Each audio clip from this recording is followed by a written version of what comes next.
Hey, is this the meeting of Jews for Palestine? Yes, this is the anti-Zionist tribal powwow. So do you guys know Marc? Katie, Do you guys know? I know Katie and Lee know. No, Katie, yes. Yeah. Katie, it's good to finally meet you. Yeah, you too, Lee. Lee, do you know Marc?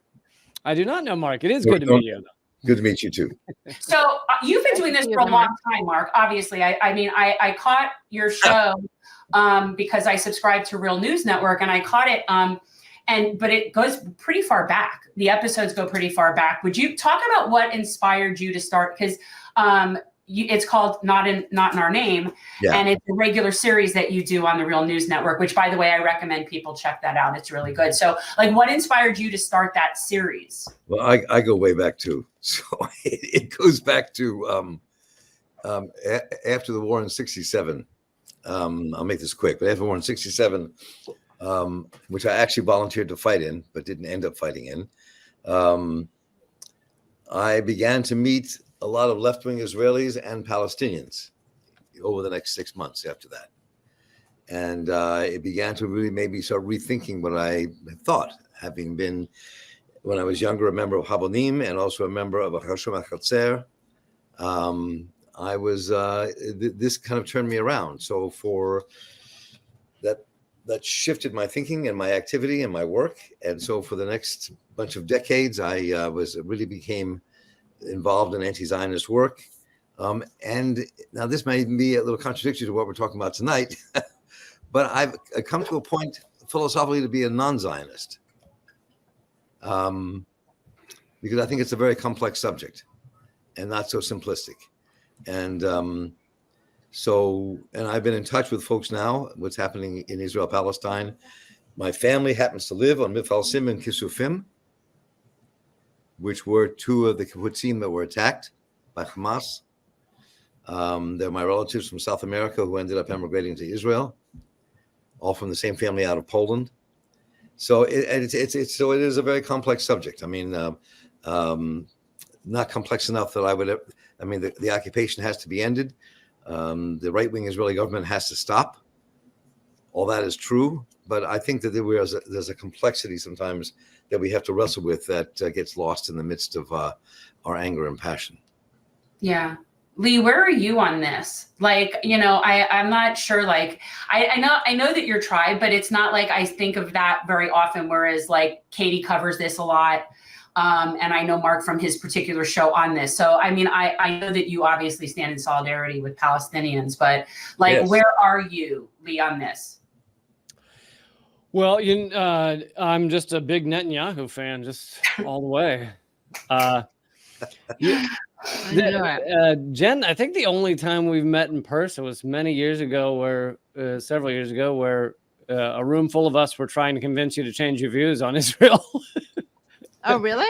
Well, you know what? It's interesting you say that because I remember that conference, brand new Congress, and I was definitely still in this whole hopeful two-state solution mentality at that point. I was still doing mental gymnastics at that point. Yes. Yeah.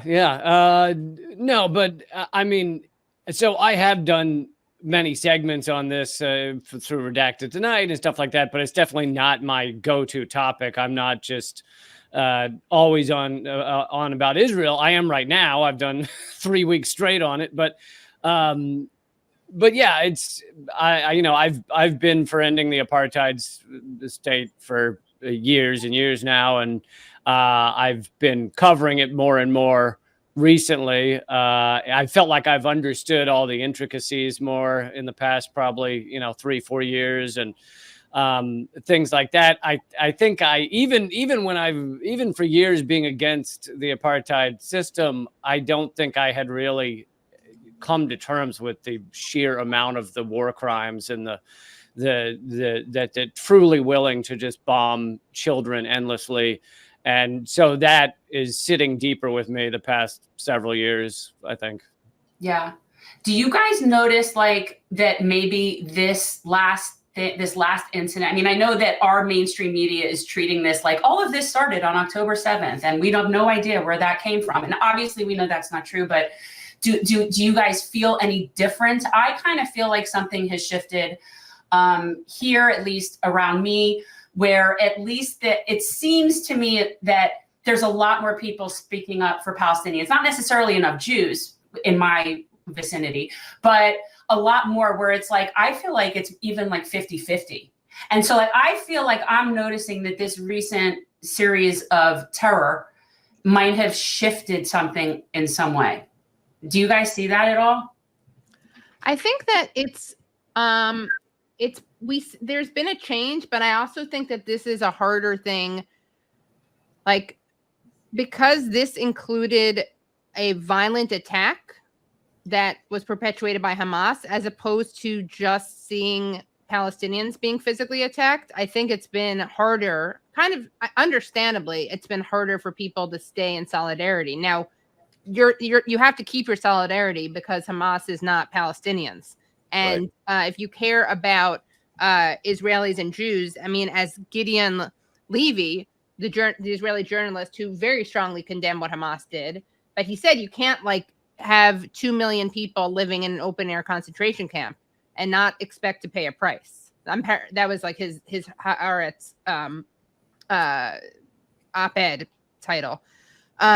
So I think there's this weird thing happening where people are more pro-Palestinian, but I feel like a lot has been lost. I mean, it's a bit of a counterfactual because who knows how much support there'd still be if we hadn't made all the progress that we had. And we can't let the fact that there was a violent attack by Hamas, we can't let that change that we are standing with the people of Palestine. I think it was easier in some ways for people that's not to stand even with Palestinians before this had happened. To me, it's not even a deal breaker. I got to be honest with you. Like, I can say, yes, massacring innocent people is horrible, but I could also say that if I was born in captivity, I'd be doing the same thing. No, I'm not saying it's a deal breaker. I'm saying for some people, I think that it has. It's not even. I might not agree with that completely. I mean, I think I was reading today and listening to Nelson Mandela, and one of the things he talked about and that I was reading and listening to was that the persecution and oppression and occupation of Palestinians has to end. He was also saying that, and I think this is something that I learned a long time ago from different revolutionaries, people like Che Guevara and others, but Mandela, is that there's a Che Guevara quote that says, every time you pull the trigger, you die 1,000 deaths. And Mandela was very clear when he talked about what was going on, that we have to wage whatever it is we have to wage in a different way. And it does not include intentionally killing civilians. I don't care what the struggle is. You know, I mean, I think that becomes, that's something that really sticks with me. And I think that one of the really mass contradictions in all this, and it's just, is that I don't think Hamas knew it. Maybe they did, maybe they didn't. I don't know. But the places they attacked, were full of Israelis who fought for peace and justice for Palestinians. Yeah. Not like they attacked some right-wing place where you're going after folks that want to destroy Palestine and not give Palestinians rights or a Palestinian nation. They attacked the exact opposite. And I think so in any war is like horrendous and ugly. You know, there was I was in Cuba in 1968, and there was a poster I still have. And that poster really affected me when I got there in 68. And the poster was a picture of all of the Holy Land, all of Israel Palestine. It had a Palestinian flag on one side and an Israeli flag on the other.